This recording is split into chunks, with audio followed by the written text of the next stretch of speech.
నమస్తే. లగచర్ల ఇష్యూ పైన ముఖ్యమంత్రి రేవంత్ రెడ్డి మాటలు మారుస్తున్న పరిస్థితి. మొన్ననేమో ఫార్మా విలేజ్ అన్నాడు, ఇవాళనేమో ఇండస్ట్రియల్ క్యారిడర్ అంటూ కూడా రెండు మాటలు మాట్లాడుతున్న పరిస్థితి. ఇదే అంశంపైన మాట్లాడుతూ మనతో పాటు ఎమ్మెల్యే వివేకానంద ఉన్నారు. అన్న, ఎట్లా చూస్తారు? ఇవాళ మొన్ననేమో ఫార్మా విలేజ్ అంటున్నాడు, ఇవాళనేమో ఇండస్ట్రియల్ క్యారిడర్ అంటున్నాడు. దీన్ని ఎట్లా చూడొచ్చు?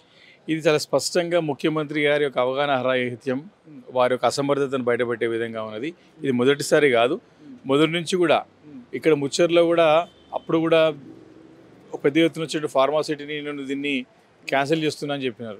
అదే హైకోర్టులో వెళ్ళిన తర్వాత మళ్ళీ మేము క్యాన్సిల్ చేయలేదు, ఫార్మాసిటీ కంటిన్యూ చేస్తున్నామని చెప్తున్నారు. అంటే దాని ఫార్మాసిటీని క్యాన్సిల్ చేసి 4th సిటీ తీసుకొస్తున్నాను, దాన్ని ఇంకేదో సిటీ తీసుకొస్తున్నాను అని చెప్పేసి ప్రయత్నం చేశాడు. కానీ హైకోర్టు మరి దీన్ని స్పష్టంగా దీనిపై సమానం చెప్పండి అని చెప్పినప్పుడు ఆ రోజు కూడా ఆ మాట మార్చినాడు. ఇది అదేవిధంగా ఎమ్మెల్యేలను కూడా మరి పార్టీ మారిన విషయంలో కూడా హైకోర్టుని కూడా తప్పుదారి పట్టించింది ప్రభుత్వం ఈరోజు. అలా అనేక అంశాల పట్ల, మూసీ పట్ల కూడా, మూసీ కూడా గతంలో 1,50,000 కోట్ల రూపాయలతో దీన్ని ప్రక్షాళన చేస్తాను, పెద్ద ఎత్తున దీన్ని రెజ్యునేట్ చేస్తా అని చెప్పేసి, దీన్ని సుందరీకరణ చేస్తా అని చెప్పి 1,50,000 కోట్లు ఎవరన్నారని చెప్పేసి అంటున్నాను. అంటే ఇది మొదటిసారి కాదు ముఖ్యమంత్రి గారు మాట మార్చడము. డే 1 నుంచి కూడా వారు అదేవిధంగా రుణమాఫీ విషయంలో కూడా మీరు చూసుకున్నట్టయితే క్రొనాలికల్ ఆర్డర్ వారు ఎప్పుడైతే December 7th నుంచి ఈ రోజు వరకు వారు ప్రమాణ స్వీకారం చేసిన తర్వాత ప్రజలని అనేక అంశాల పట్ల, అనేక వర్గాల వారిని తప్పుదారి పట్టిస్తూ వారి మాట మార్చుకుంటూ అయోమయ పరిస్థితుల్లో నెడుతూ ఉన్నాడు రాష్ట్రాన్ని. ఈరోజు రైతు రుణమాఫీ విషయంలో కూడా రుణమాఫీ అయిపోయిందని చెప్పేసి ఏకకాలంలో రుణమాఫీ అని చెప్పినాడు, August 15th లోపల అని చెప్పినాడు, దేవుళ్ళ మీద ప్రమాణం చేసినాడు, మళ్ళీ నిన్నగాక మొన్న ఇంకా చేసేది ఉంది చాలా మందికి అని చెప్పేసి అంటాడు. ఈ రకంగా అంటే రుణమాఫీ విషయంలో మాట మార్చినాడు, ముచ్చర్ల ఫార్మాసిటీ విషయంలో మాట మార్చినాడు, అదేవిధంగా మూసీ విషయంలో మాట మార్చినాడు, హైడ్రా విషయంలో కూడా ఏదైనా సరే నేను కూల్చిపడేస్తున్నాను, టకటక్కడ పోయి బోర్ల బొక్కలు పడి హైకోర్టు ముట్టకాలి అక్కడ కూడా మాట మార్చాడు. అంటే నేను ఉదాహరణగా 4-5 అంశాలు చెప్పాను, ఇంకా చాలా ఉన్నాయి. ఏ విషయంలో కూడా ప్రతి విషయంలో కూడా మరి మాట మారుస్తూ వచ్చిన సంగతి మనం గమనిస్తూ ఉన్నాం. తెలంగాణ రాష్ట్రాన్ని ఈరోజు అయోమయ పరిస్థితులకు నెట్టి ఈరోజు అభివృద్ధికి ఆటంకాలు కలిగించి ఈరోజు పరిపాలన చేతగాక వారికి అసమర్థత బయటపడుతూ ఉంటే మరి ఆ అసమర్థతని కాపాడడానికి, పక్కదారి పట్టించడానికి, ప్రజల యొక్క మైండ్ డైవర్ట్ చేయడానికి, దృష్టి మళ్లించడానికి వారి యొక్క మాటలు చూస్తూ ఉన్నాం. ఈరోజు దుర్భాషలు ఆడడం, ఒక బజారు భాష వాడడం, మరి అటు అంటే ఒక ముఖ్యమంత్రి హోదాలో ఉన్నటువంటి ఒక నాయకుడు ఎవరైనా సరే ఎంత హుందా ఉండాల్సిన అవసరం ఉన్నది, అవన్నీ కూడా మర్చిపోయి దుర్భాషలు ఆడడము, బజారు భాష మాట్లాడడము, తిట్టిపాడేయము. ఆయన పుట్టినరోజు, ఆయన జన్మదినం రోజు కూడా చావు కోరుకున్నాడు.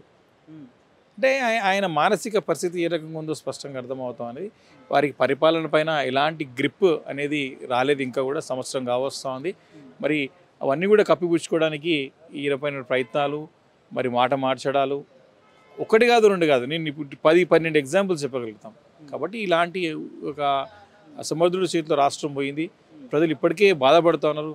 అనేక వర్గాల వారు, అటు రైతాంగం కానివ్వండి, అటు నిరుద్యోగులు కానివ్వండి, అటు మహిళలు కానివ్వండి, ఈరోజు దళితులు కానివ్వండి, ముఖ్యంగా ఇప్పుడు చూస్తూ ఉన్నాం గిరిజనులు చూస్తూ ఉన్నాం, వాళ్ళకు బాధలు చూస్తూ ఉన్నాము. వెనుకబడిన తరగతులు మనకి కులగణన అని చెప్పేసి అది కూడా ఫెయిలియర్. ఈరోజు అన్ని అంశాల్లో అన్నీ కూడా ఈరోజు ఏమంటారంటే తిరోగమనం అంటారు కదా, అన్నీ కూడా ఆయనకి రివర్స్ అవుతూ ఉన్నాయి. ఆయన అయోమయంలో ఉన్నాడు ముఖ్యమంత్రి రేవంత్ రెడ్డి గారు. పరిపాలన చేతగాక ఈరోజు తిట్ల పురాణం అందుకుంటా ఉన్నాడు, అది మాత్రం స్పష్టంగా అర్థమవుతా ఉన్నాడు. లగచర్ల రైతులకు సంబంధించి అక్కడ ఎలాంటి సమస్యలు, నా నియోజకవర్గ రైతులను నేను బాధ పెడతానంటూ కూడా మాట్లాడుతున్నాను. అసలు లగచర్లలో ఎలాంటి ఇష్యూ లేదని, నిజంగానే వారికి చిత్తశుద్ధి ఉంటే, వాళ్ళ ప్రజల పట్ల ఆయనకు ప్రేమ ఉంటే ఈ సమస్య వచ్చేది కాదు కదా.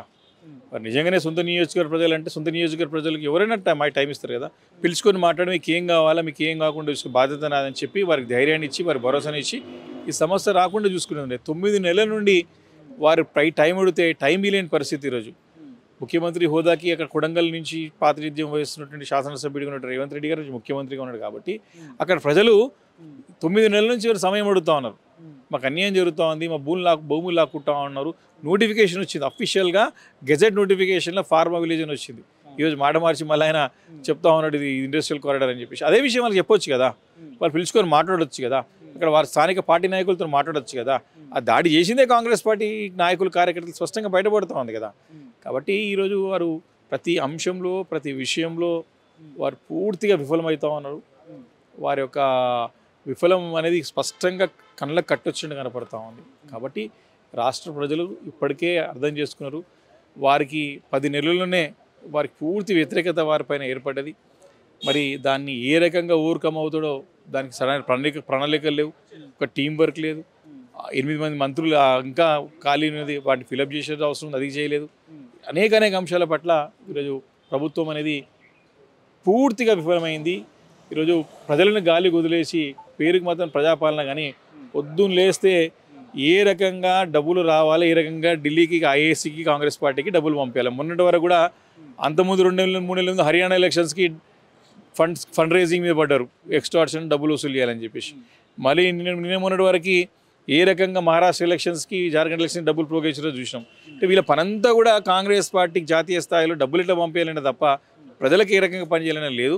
ఇప్పటికైనా ఎలక్షన్స్ అయిపోయినాయి, సోయి తెచ్చుకొని ప్రజల పట్ల జర దృష్టి కేంద్రీకరించి, జర పరిపాలనపై దృష్టి కేంద్రీకరించుకొని సరైన పరిపాలన అందించాల్సినటువంటి బాధ్యత ప్రభుత్వం పైన ఉంది. కాబట్టి తప్పకుండా చేయాలని చెప్పేసి కూడా మేము డిమాండ్ చేస్తా ఉన్నాం. సంవత్సరం పాలన పేరిట విజయోత్సవాలు చేసుకుంటామని చెప్పి ముఖ్యమంత్రి చెప్తాను. దీని ఎట్లా వారు సొంత నియోజకవర్గంలోనే ప్రచారాలు వస్తే ప్రజలు తిప్పి కొడుతూ ఉన్నారు, వాపస్ పంపిస్తూ ఉన్నారు.